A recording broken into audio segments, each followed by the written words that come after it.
আমার মেয়ের জন্য দেন। বিসমিল্লাহ বিসমিল্লাহ বিসমিল্লাহ। কখনো শাখা সিঁদুর পরে পালন করছেন পুজো, কখনো আবার পশু কোরবানি দিয়ে পালন করছেন ঈদ। ধর্ম নিয়ে সবসময় ছলাকলা করা যেন নিত্য অভ্যাসে পরিণত হয়েছে নায়িকা অপু বিশ্বাসের, জানিয়ে ব্যাপক সমালোচিত এই টলিউড কুইন। কেউ কেউ তো আবার তাকে ধর্ম ব্যবসায়ীও আখ্যা দেন। সাকিব খানকে বিয়ে করার পর তিনি আসলে কোন ধর্মের অনুসারী তা নিয়েও রয়েছে ব্যাপক দ্বিধাদ্বন্দ্ব। এবার এক মুসলিম গরু ব্যবসায়ীকে নিজ টাকায় হজে পাঠিয়ে আবারও আলোচনার জন্ম দিলেন অপু বিশ্বাস।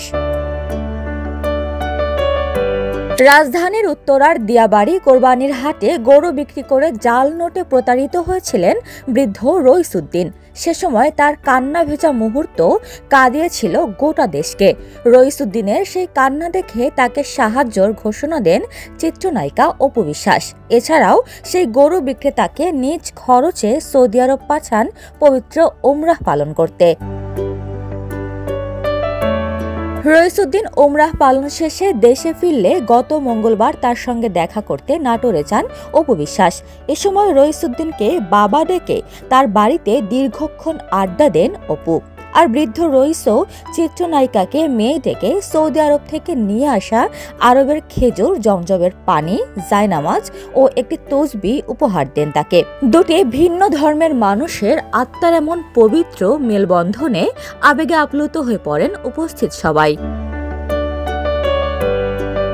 উল্লেখ্য, গত কোরবানি ঈদে রইসুদ্দিন আলোচনায় উঠে আসেন। নাটোরের সিংড়া উপজেলার পাকুড়িয়া গ্রামের এই বৃদ্ধ উত্তরার দিয়াবাড়ি কোরবানির হাটে নিজের পোষা গরু বিক্রি করতে এসেছিলেন, কিন্তু এক প্রতারক ক্রেতার কাছ থেকে 1,23,000 টাকা পেলেও এর মধ্যে 1,21,000 টাকায় ছিল জাল নোট। প্রতারণার এই মর্মান্তিক ঘটনার পর হতাশায় কেঁদেছিলেন তিনি, যা ছড়িয়ে পড়েছিল সামাজিক যোগাযোগ মাধ্যমে। উপমা রায়, সোনালী নিউজ, ঢাকা।